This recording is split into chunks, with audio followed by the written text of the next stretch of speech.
할렐루야. 주 예수의 은혜와 평강이 있을지어다.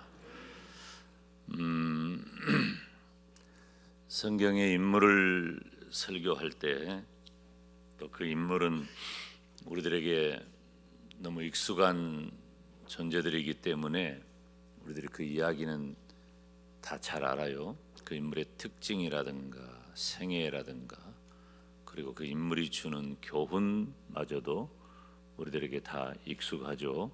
그래서 자칫 잘 알려진 인물을 설교하는 것은 조금 위험 부담이 있습니다.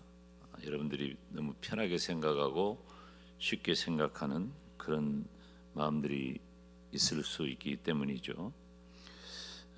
새해를 맞이하면서 몇 가지 단계의 설교를 준비하는 중에 오늘은 꿈을 꾸는 사람이 되라. 요셉 하면 꿈 아니겠어요? 그러니까 오늘 꿈 얘기 좀 하려고 그럽니다. 한번 따라서 합시다. 꿈을 꾸는 사람이 되라. 이 창세기 37장부터 50장까지는 요셉의 이야기를 기록하고 있어요. 38장의 유다 이야기가 등장을 하지만 대체적으로 요셉 이야기입니다. 그러면 37장부터 50장까지가 상당히 많은 분량이고 또 굉장히 중요한 부분입니다. 그런데 그때 요셉을 등장시켜서 그 인물에 대해서 창세기가 할애하고 있는 것을 보면 이 요셉은 매우 중요한 역할과 또 의미를 가진 인물이라고 볼 수 있습니다. 37장에 시작된 이 요셉의 이야기를 살펴보면 요셉은 형들의 시기 때문에 죽임을 당합니다. 목사님 안 죽었잖아요.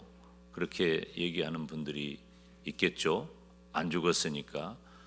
그러나 실제로 요셉의 생명이 끝난 것은 아니지만 요셉은 구덩이에 빠졌고 그리고 애굽으로 팔려갔고 아버지 야곱에게는 그 요셉이 죽었다고 말해버리고, 그러니까 요셉은 잊혀진 사람, 어떤 의미에서 죽어버린 사람과 방불합니다.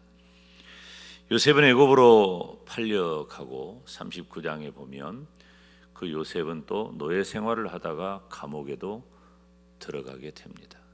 무엇 하나 썩 마땅한 것이 없는 사람입니다. 그런데 성경은 그런 요셉을 형통한 사람이라고 기록하고 있어요. 39장 2절 3절은 요셉이 노예일 때 기록된 글인데요, 우리가 함께 읽습니다. 여호와께서 요셉과 함께 하심으로 그가 형통한 자가 되어 그의 주인 애굽 사람의 집에 있으니 그의 주인이 여호와께서 그와 함께 하심을 보며 또 여호와께서 그의 범사에 형통하게 하심을 보았더라. 아멘. 우리 기준으로는 요셉이 형통할 리 없는 환경이잖아요. 집안 환경도 그렇고 또 지금 요셉의 처지도 그렇고, 그리고 요셉의 미래를 이 시점에서 창세기 37장과 39장의 시점에서 요셉의 미래를 예견컨대 희망이 절벽입니다. 전혀 소망의 끈을 찾아볼 수가 없어요. 우리가 이 젊은 아이들 보면, 어린이나 젊은이들 보면은 저 싹수가 있다. 그러면 지금은 조금 힘들어 보여도 뭐 기대감을 갖겠잖아요. 근데 전 싹이 노라네. 그러면 끝났다는 거예요. 소망할 것이 없다는 거예요. 너 지금 하는 거 보니 앞날이 환하다. 그러면 요셉은 둘 중에 사람들이 볼 때 일반적으로 창세기 37장과 39장을 보면 그렇게 썩 소망적인 인물은 아닙니다. 그럼에도 불구하고 꿈꾸는 사람 요셉을 통해서 부족한 종은 꿈을 꾸는 사람이 되라. 오늘 말씀을 전하고자 하는데 우리 모두가 다 은혜 받으시기를 주님의 이름으로 축원합니다. 몇 가지 단계를 우리가 성경을 통해 살펴보고 또 성경도 좀 많이 함께 읽겠어요. 먼저 첫 번째 단계는 뭐냐면 요셉이 형들의 미움을 받는 겁니다. 미움을 받는다. 자, 3절로 5절 말씀 우리가 함께 읽어볼까요? 시작. 요셉은 노년에 얻은 아들이므로 이스라엘이 여러 아들들보다 그를 더 사랑하므로 그를 위하여 채색 옷을 지었더니 그의 형들이 아버지가 형들보다 그를 더 사랑함을 보고 그를 미워하여 그에게 편안하게 말할 수 없었더라. 요셉이 꿈을 꾸고 자기 형들에게 말하며 그들이 그를 더욱 미워하였더라. 아멘. 요셉의 형들은 요셉을 미워했습니다. 그리고 지금도 미워하고 있습니다. 요셉은 야곱이 사랑한 아내 라헬에게서 태어난 두 아들 중에 첫 번 아들이에요. 그런데 그 라헬은 지금 죽고 없습니다. 자기가 사랑하는 아내, 이 아내가 4명이 있는데요. 4명 중에 이 요셉은 라헬을 사랑했어요. 라헬에게 장가들기 위해서 그 수고를 했고 속임을 당해서 그 라헬의 언니와 먼저 결혼을 했지만 하여튼 갑을 해서 기어이 라헬에게 장가들도록까지 사랑을 한 거예요. 그리고 또 두 아내는 각각 레아와 라헬의 여종들입니다. 고대 근동에서는 흔히 있는 그런 장면이죠. 그런데 이 라헬이 이 베냐민을 낳다가 죽었어요. 그러니까 이 요셉과 베냐민은 엄마가 없어. 엄마가 없고 사실은 살아있는 세 아내는 어머니라고 불리우는 대체적으로 레아를 어머니라고 부르는데 성경에 기록된 어머니는 여기 보면 야곱이 언급을 하잖아요. 10절에 나와 네 어머니, 여기서 어머니는 라헬이 아니에요. 레아를 대체적으로 지칭을 한다고 보는 것이죠. 그리고 위로부터 10명의 형들이 있어요. 그러니까 어찌 보면 상당히 천덕꾸러기가 된 그런 상황인데 희한한 일이 생겼어요. 눈치도 볼 것 없이 야곱은 요셉을 사랑했어요. 가장 늦게 낳은 요셉에게 야곱은 채색 옷을 지어서 입히고 특별히 사랑했습니다. 채색 옷은 이 채색 옷의 내용들을 쭉 살펴보니까 고대 근동에서 왕자들이나 귀족들이 입는 그런 호사스러운 옷이에요. 그러니까 야곱이 단순히 요셉에게 애굽이라든가 다른 그 근동 지역에 아주 왕자들이나 귀족들이라 입는 호사스러운 옷을 입혀 주어서 값비싼 옷 해줬다 그런 정도가 아니라 나에게 12명의 아들이 있는데 그 중에 요셉아 바로 너다. 네가 바로 나의 후사다 라고 하는 매우 중요한 의미를 담은 그런 모습입니다. 그렇기 때문에 근본적으로 요셉은 형들이 미워했습니다. 37장에 미워한다는 단어가 여러 차례 등장한 걸로 보면 정말 미웠던 것 같아요. 그런데 그 상황에서 요셉이 자기가 꾼 꿈 얘기를 하자 형들의 노여움은 크게 달했습니다. 형들이 얼마나 노여워했는지 한번 볼까요? 6절부터 9절까지 함께 읽습니다. 요셉이 그들에게 이르되 청하건대 내가 꾼 꿈을 들으시오. 우리가 밭에서 곡식단을 먹더니 내 단은 일어서고 당신들의 단은 내 단을 둘러서서 절하더이다. 그의 형들이 그에게 이르되 네가 참으로 우리의 왕이 되겠느냐 참으로 우리를 다스리게 되겠느냐 하고 그의 꿈과 그의 말로 말미암아 그를 더욱 미워하더니 요셉이 다시 꿈을 꾸고 그의 형들에게 말하여 이르되 내가 또 꿈을 꾼즉 해와 달과 11별이 내게 절하더이다 하니라. 안 그래도 여러분은 아멘 하네요. 우리는 아멘 하지만 안 그래도 미운 요셉이 계속 미운 짓만 하는 거예요. 형들이 볼 때 얼마나 약오르고 얼마나 얄밉고 얼마나 밉고 싫겠어요. 여러분 지금부터 4,000년 전이에요. 4,000년 전에 아버지의 의도는 절대적입니다.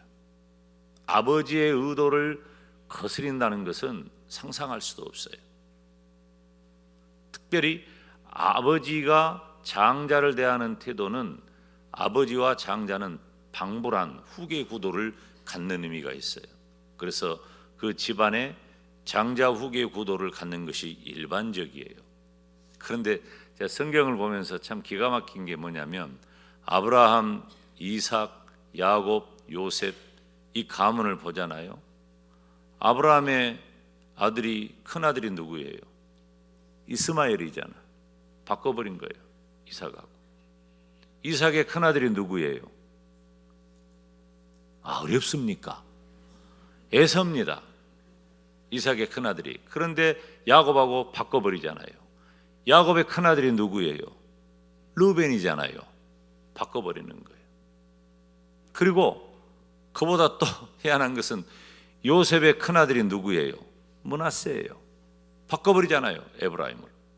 그러니까 이게 지금 창세기 이 12장 이후에 등장하는 아브라함, 이삭, 야곱, 요셉의 이 집안의 이야기를 보면은 장자와 차자가 또 장자 승계 원칙이 고대 근동의 일반적인 상황을 뒤집어 버리는 거예요.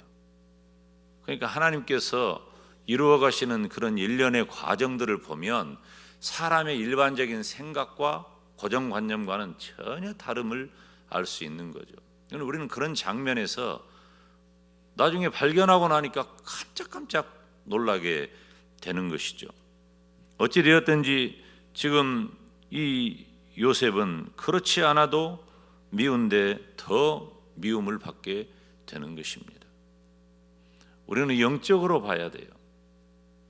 왜 형들이 요셉을 미워할까? 우리는 일반적인 상식으로 이 장면을 보면 여러 가지 이야기를 할 수가 있어요.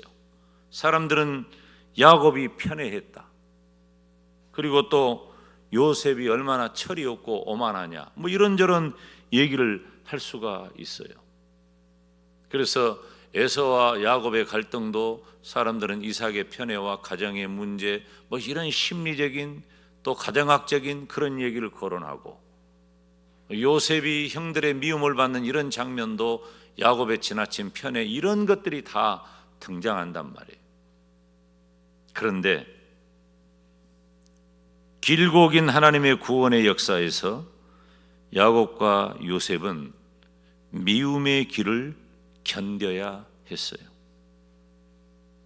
야곱은 형 에서의 미움을 피해서 도망했고 결국 다시 돌아와서 하나님과 아브라함과의 언약을 이어가는 사람이 됩니다.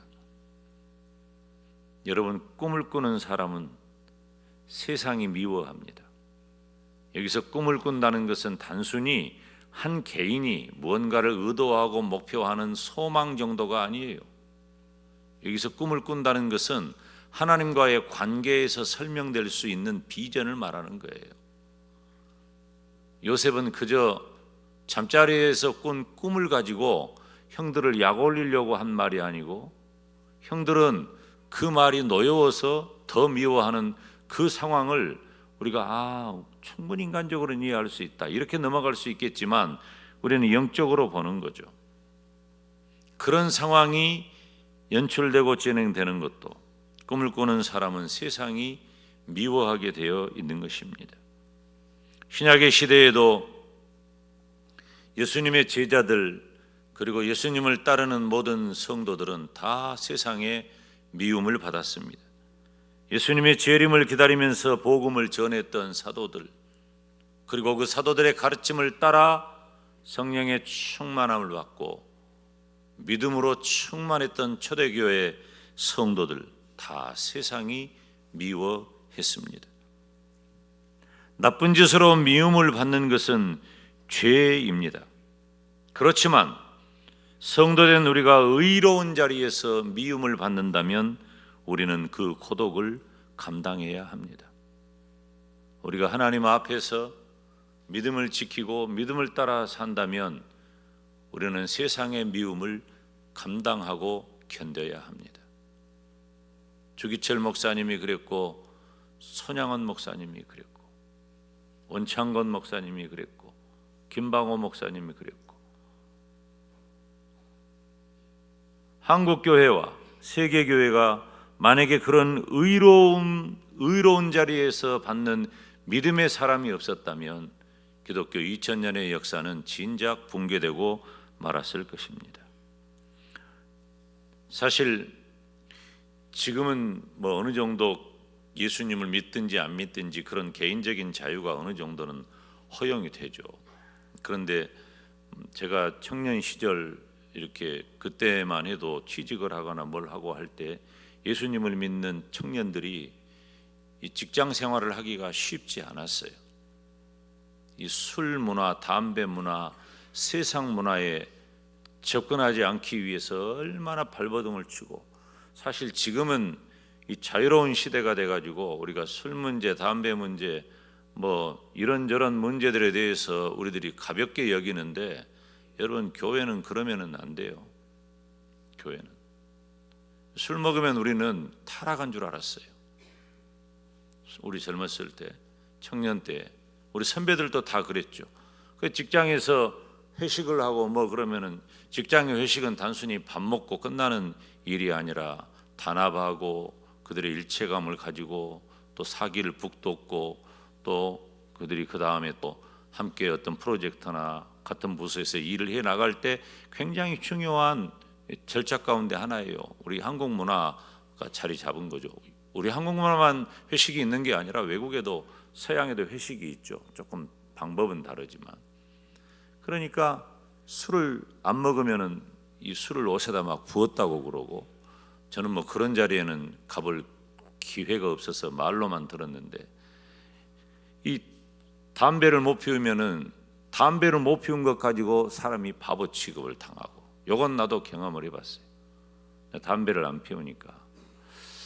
그러니까 이제 이런저런 그런 상황 가운데 던져진 그리스도인들이 일반적인 모습 가운데 다르게 살아갈 때에는 좀 무시를 당하는 거예요.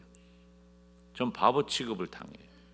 그래서 제 동료 믿음의 청년들은, 저는 뭐 그 안전지대 속에서 어떤 의미에서 제가 늘 말씀드리지만 살아왔죠. 신앙의 안전지대 속에서 내가 삐딱선 타는 것이 문제지, 구조적으로 저는 주의 종으로 이렇게 정리된 삶을 살았으니까요. 그런데 일반적으로 성도들은 그런저런 이유 때문에 세상의 미움을 받게 되는 거예요. 따돌림을 받게 되고. 믿음을 그렇게 지켰어요. 그것마저도 차단하고 그것마저도 견디고 지키는 거예요. 지금은 뭐 나는 술 안 먹어요 그러면은 안 줍니다. 아, 줍니까? 안 줍니다. 요즘은 개인의 자유를 크게 누가 그렇게 제한하려고 하지 않아요. 만약에 나 술 안 먹으니까 그래, 그러면 안 먹으려면 옷에라도 부어라, 그리고 옷에 부어버리면 그 상당히 인격 모독으로 상당히 어려운 지경에 처할 거예요. 영적으로도 마찬가지입니다. 여러분, 우리 주의해야 될 게 하나 있는데요. 이게 어떻게 표현해야 될까? 아디아포라적이라는 말을 어떻게 번역을 해야 될까? 이 목사님, 이 아디아포라적인 걸 뭐라고 설명?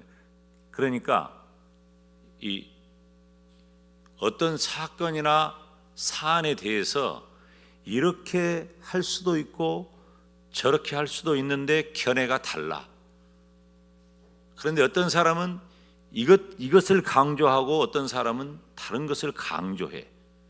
그런데 어떤 것을 선택한다고 해도 우리 진리 문제에 있어서, 하나님과의 관계에 있어서, 옳고 그름에 있어서 크게 차이가 없다고 자신의 선택의 경우라고 본다면 그것에 대해서는 서로 문제 삼지 않아야 돼요. 그런데 여러분, 지금 어떻습니까? 상대방이 어떤 생각을 어떻게 하느냐를 내가 판단하잖아요. 지금 이 나라가 그래서 난린 거예요. 자기들의 소신과 자기들의 선택과 자기들의 견해는 놔둬요 좀. 그 사람들 자기들의 일이니까. 그것이 도덕적으로, 신앙적으로, 법률적으로 문제가 되는 것에 대해서는 분명해야 돼요. 그러나 이래도 저래도 되는 것은 그 사람 개인의 특징이에요. 개성이에요. 놔둬야 된단 말이에요. 우리들이 이 부분을 좀 조심하면 우리가 예수님을 믿는 성도로서 지켜야 할 진리 문제, 지금 금년에 우리 교회가 110주년 맞이하면서 우리 집사님도 기도했지만 우리 교회 표어가 다시 복음이잖아요. 이건 굉장히 결연한 주제입니다. 상당히 결연한 주제예요. 매우 중요하고 상당히 마음가짐을 달리하고 새롭게 해야 할 주제입니다. 120년 전에 유진별 선교사님께서 저 태평양을 건너올 때 교통이 지금 같은 때가 아니잖아요. 그분이 뭐가 아쉽고 뭐가 부족해서 이곳까지 왔을까요? 다른 것 아니에요. 복음 때문이에요. 왜? 복음만이 생명을 살리는 유일한 길이기 때문에, 예수 그리스도의 복음만이 단 하나 생명을 구원할 방법이기 때문에 복음을 가진 자로서 복음을 전하는 사명을 감당하기 위해 자신의 모든 영광과 모든 명예와 모든 환경들을 다 포기하고 이 땅에 온 겁니다. 그때 당시 지구에서 가장 힘들고 어려운 땅, 조선 땅으로 온 거예요. 그 유진별 선교사님이 120년 전에 영광에 와서 한 일이 뭐겠어요? 뭘 해요? 복음 전한 겁니다. 복음 전한 거예요.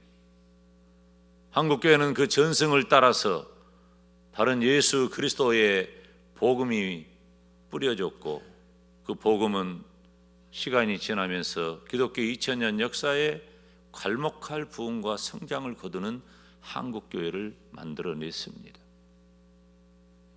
그런데 지금 우리가 살아가는 이 시대는 다변화된 시대예요. 융합의 시대이기는 하지만 우리가 모든 것을 다 품을 수는 없어요. 품어서도 안 됩니다. 지금 우리가 살아가는 이 시대는 성경을 자의적으로 해석하는 신복음주의잖아. 포용주의와 종교다원주의, 비성경적 교리를 받아들이면서 협력과 일치를 주장하는 로마 가톨릭, 그리고 이슬람교를 믿는 사람을 무슬림이라 그래요. 그 무슬림과의 대화를 이어나가는 그런 단체가 바로 WEA, 세계 복음주의 연맹이라는 단체인데, 지금 금년에 가을에, 금년 9월 말인가 가을에 지금 한국에서 총회를 개최하고, 그 총회를 개최하려고 하는 분은 이제 제가 개인적으로 만났어요. 사랑의 교회 오정현 목사님인데요. 제가 그분 존경합니다. 사랑하고 한국교회의 보배죠. 정말 간절히 하소연했어요. 목사님, 이거 안 됩니다. 목사님은 한국교회의 보배요 자랑 아닙니까?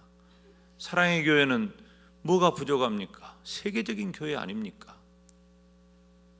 그런데 왜 이 WEA라고 하는 것을 유치하고 총회를 준비해가지고 그 일을 책임 맡으려고 합니까?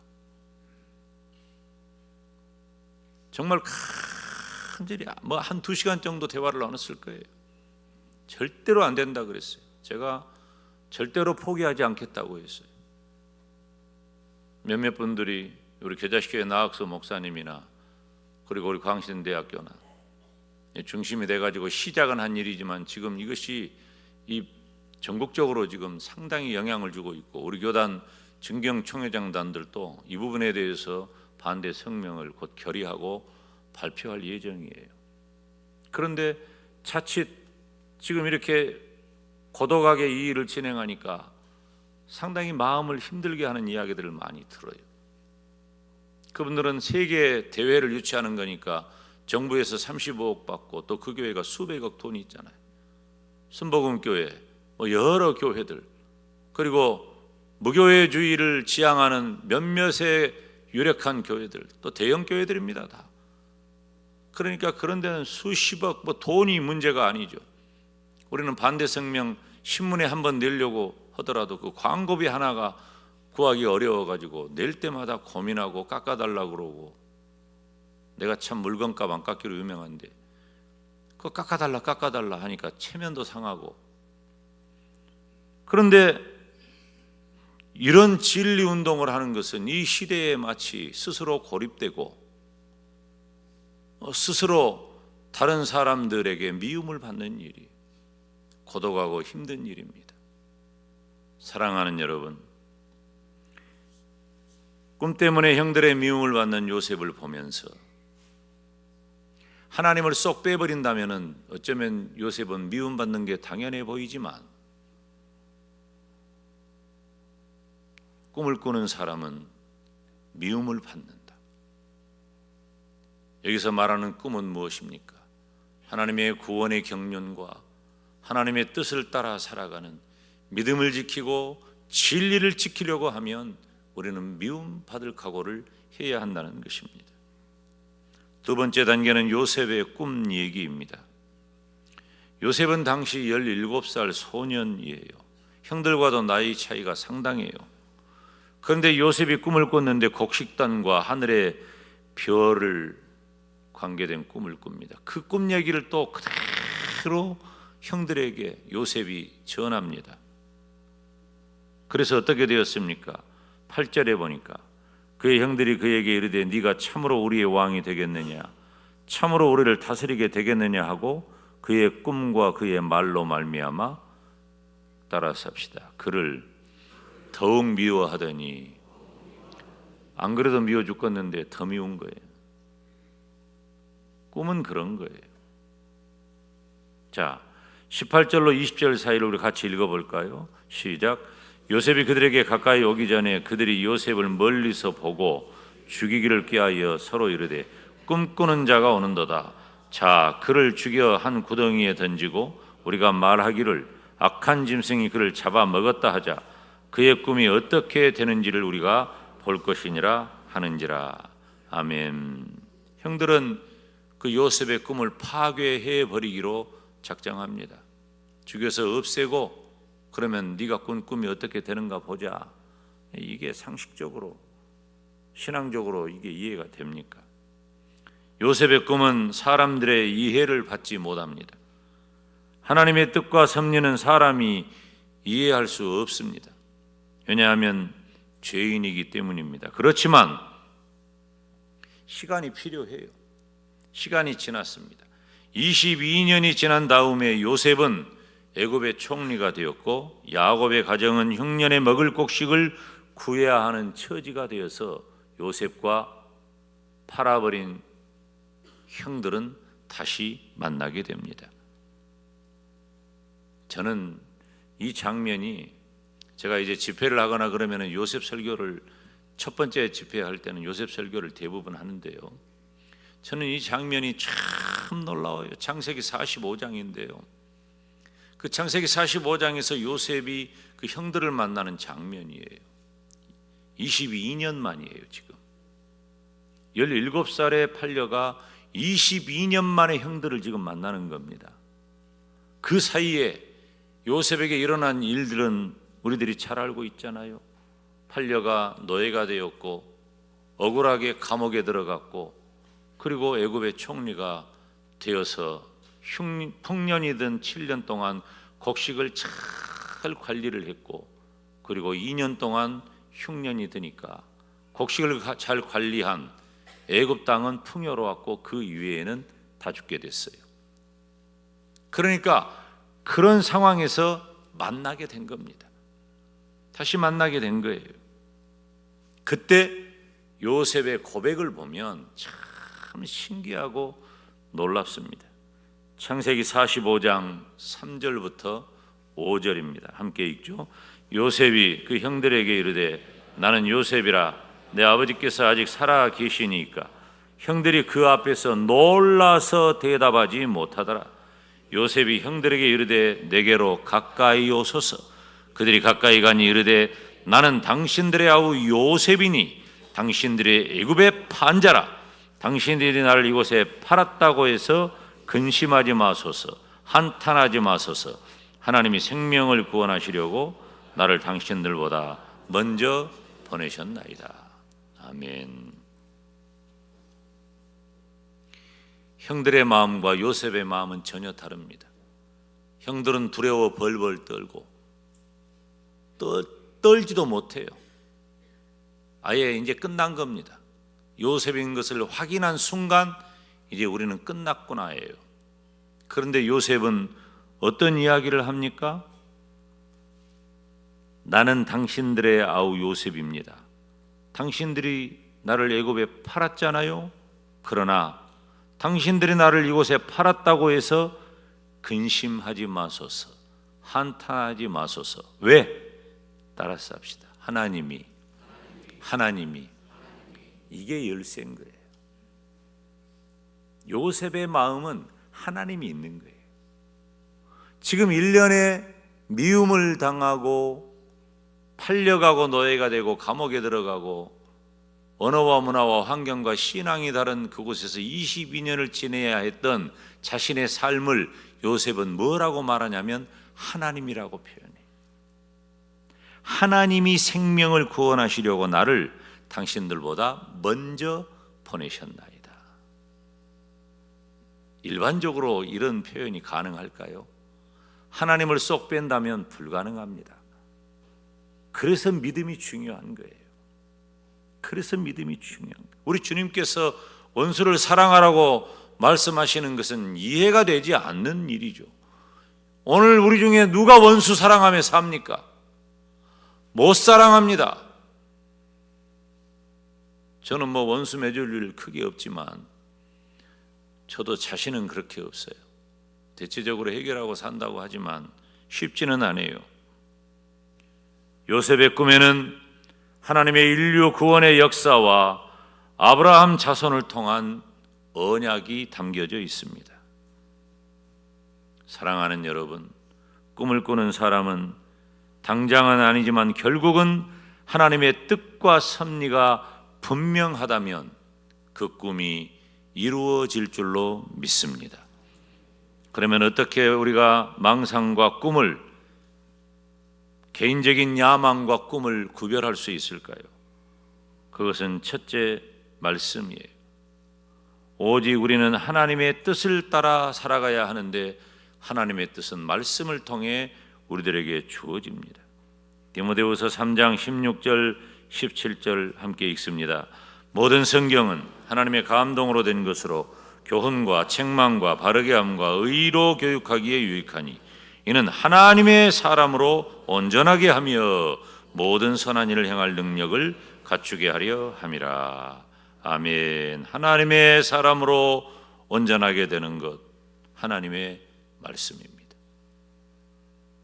그래서 망상과 꿈을 구별할 수 있어요.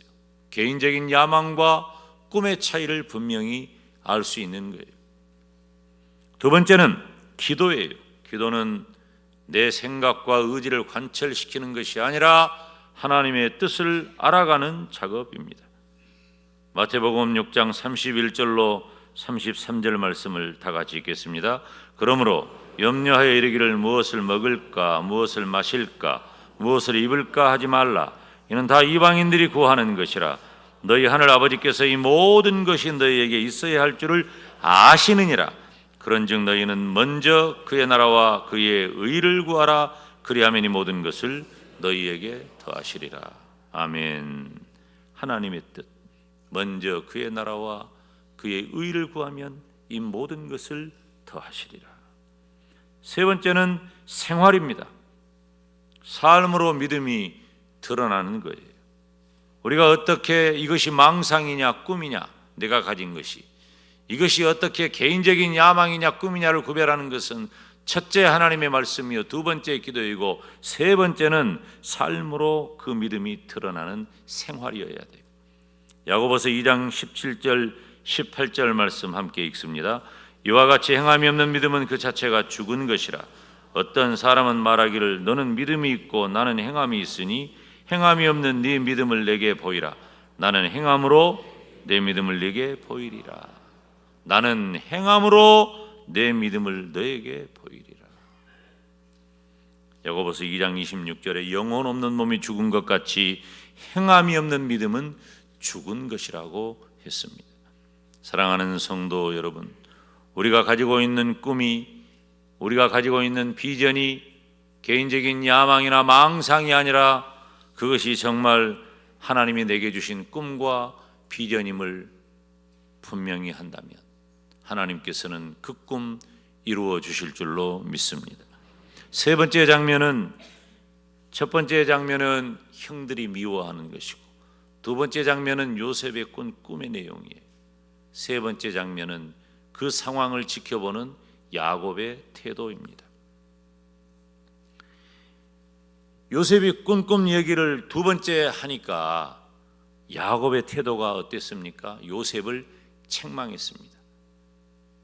내 이놈아, 뭔 그런 소리를 하느냐? 나하고 네 어머니하고 네 형들이 너한테 절하고 뭐 이런 얘기를 야곱이 하는 겁니다. 누가 그 얘기를 듣죠? 요셉의 형들이 그 얘기를 듣는 거예요. 그러니까 야단침으로 오히려 요셉을 보호하려는 야곱의 의도도 있는 것 같아요. 그렇지만 야곱은 요셉의 꿈 이야기를, 요셉의 말을 간과하지도 않습니다. 창세기 오늘 본문 10절 11절 말씀 같이 읽어봅니다. 그가 그의 꿈을 아버지와 형들에게 말하며 아버지가 그를 꾸짖고 그에게 이르되 네가 꾼 꿈이 무엇이냐? 나와 네 어머니와 네 형들이 참으로 가서 땅에 엎드려 내게 절하겠느냐? 그의 형들은 시기하되, 그의 아버지는 야곱은 그 말을, 요셉의 꿈 이야기를 간직해 두었더라. 야곱의 태도입니다. 여러분, 오늘 본문의 이 야곱은 어떤 사람일까요? 창세기 37장의 야곱은 어떤 사람입니까? 창세기 37장의 야곱은 지금 전혀 다른 차원의 사람이 되었습니다. 어머니 리브가의 뱃속에서 먼저 나가지 못한다면 같이라도 나가보겠다고 형 에서의 발꿈치를 잡고 나왔던 그 야곱이 아닙니다. 형 에서에게서 팥죽 한 그릇에 장자의 명분을 슬쩍한 그 야곱이 아닙니다. 시력을 거의 잃어버린 아버지 이삭을 속여서 장자인 형 대신에 장자가 받아야 할 이삭의 의도가 있는 그 축복을 몽땅 받아버린 그 야곱이 아닙니다. 외삼촌 라반에게 억울한 재산을 되찾기 위해서 이런저런 모습으로 애썼던 그 야곱이 아닙니다. 다시 고향으로 돌아오는 길에 형 에서가 여전히 두려워 길게 줄을 늘리고 맨 뒤에 서 있던 얕은 꾀쟁이 야곱이 아닙니다. 창세기 37장의 야곱은 지금 신앙적으로 성숙해 있습니다. 그 신앙의 성숙은 창세기 후반부로 갈수록 더해집니다. 그래서 야곱은 요셉의 꿈을 야곱의 영성으로 볼 수 있게 되었습니다. 그렇기 때문에 야곱은 요셉의 말을 간직해 둘 수 있었던 겁니다. 나중에 창세기 45장 말미에 야곱은 어떤 이야기를 듣습니까? 요셉이 살아있고 살아있는 그 요셉이 애굽의 총리가 되었다는 그 소식에 깜짝 놀라기도 했지만 애굽으로 모든 가족을 이주하는 결단을 할 수 있었습니다. 그리고 당시 세계 최강대국인 애굽의 바로 앞에서 야곱은 나는 내 나이가 내 조상들에 비해 몇 되지 않지만 험악한 세월을 살았다고 고백하고 바로를 축복할 정도가 되었습니다. 사랑하는 성도 여러분, 언뜻 보면 요셉은 힘들고 억울합니다. 왜 그럴까요? 요셉은 꿈을 꿨기 때문이에요. 그리고 그 꿈을 붙잡았고 꿈을 꾸는 사람이 되었기 때문입니다. 그렇지만 요셉의 전 생애는 하나님의 섬세한 손길이 인도하신 줄로 믿습니다. 요셉 개인뿐만 아니라 아브라함의 자손 이스라엘 백성을 향한 예언과 성취의 과정이 요셉의 인생에 고스란히 담겨져 있는 것입니다. 우리는 이 요셉의 증조 할아버지 아브라함과 언약을 맺으셨던 그 장면을 이 시간에 좀 볼 필요가 있어요. 그 장면은 창세기 15장 13절 14절에 이렇게 기록합니다. 같이 읽습니다. 여호와께서 아브라함에게 이르시되 너는 반드시 알라 네 자손이 이방에서 계기되어 그를 섬기겠고 그들은 400년 동안 네 자손을 괴롭히리니 그들이 섬기는 나라를 내가 징벌할지며 그 후에 네 자손이 큰 재물을 이끌고 나오리라. 아멘. 누가 보아도 야곱과 요셉의 이야기고 모세의 이야기입니다. 아브라함 때 이미 하나님이 아브라함과 언약을 체결하신 겁니다. 결국 하나님의 뜻이 야곱과 요셉에게 있었고 요셉의 꿈 또한 하나님의 뜻과 구원의 경륜 안에 있었습니다. 하나님의 뜻, 하나님의 경륜 안에 머무는 것은 몹시도 가슴 설레고 영광스러운 일입니다. 이 시대를 살아가는 성도된 저와 여러분이 하나님의 뜻과 하나님의 경륜 안에 머무를 수 있다면 얼마나 좋을까요? 그런데 어떻게 그것이 가능합니까? 제가 새해 들어서 여러분들에게 계속해서 강조하는 것, 오직 예수님, 오직 하나님, 오직 성경, 그리고 주일 성소와 공적 예배, 온전한 11조, 새벽 기도 너무 중요합니다. 우리가 이 속에 나를 묶어 놔버려야 됩니다. 그래서 하나님을 붙잡고 하나님 안에서 꿈을 꾸는 사람이 되어야 합니다. 우리가 무슨 이런저런 생각을 하고 개인적으로 나는 이렇게 되고 싶다, 저렇게 되어야 한다, 나는 억울하고 힘들다, 나는 왜 이렇게 살까, 나는 언제나 한번 쨍하고 햇살이 와볼까, 지금에도 볕들날이 있다고 하는데 내 인생에도 과연 그런 날이 올까? 신음하고 우울해하고 억울해하고 분해하지 말고 내 인생을 하나님에게 묶으시기를 바랍니다.